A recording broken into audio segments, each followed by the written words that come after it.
জুবিন দা যেতিয়ালৈকে জীয়াই আছিলে অখিল গগৈ ডাঙৰীয়াই কেতিয়াও জুবিন দা ছাপৰ্টৰ হৈ কোনোদিন এষাৰ বক্তব্য নকৰিলে।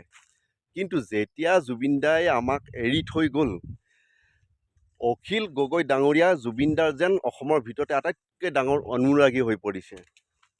জীৱিত কালততো জুবিন দাক সম্পূৰ্ণ বিৰোধিতা কৰিছিলে আৰু তেখেতে কৈছিলে যে জুবিন দাই অসমৰ সংস্কৃতি নষ্ট কৰি আছে। গতিকে অখিল গগৈ ডাঙৰীয়াক ক'ব খুজিছোঁ, আপুনি জুবিন দাক লৈ যি এতিয়া ৰাজনীতিৰ বেপাৰ কৰিবলৈ আৰম্ভ কৰিছে, এই বেপাৰ বন্ধ কৰক। আপোনাক অসমৰ মানুহে চিনিবলৈ বাকী নাই। আপুনি চেং মাছৰ দৰে জঁপিয়াই জঁপিয়াই ফুৰাৰ দৰে অ'ত এটা কথা ত'ত এটা কথা ক'ৰ পৰা বিচাৰি বিচাৰি আনি আপুনি যিবোৰ উচতনিমূলক মন্তব্য এতিয়া সামাজিক মাধ্যমত আপুনি দিব ধৰিছে, এনেকুৱা মন্তব্যৰ পৰাও আপুনি আঁতৰি থকাটো মই বিচাৰোঁ। আপোনালোকে ভিডিঅ'টো শ্বেয়াৰ কৰিবলৈ নাপাহৰিব। জয় আই অসম।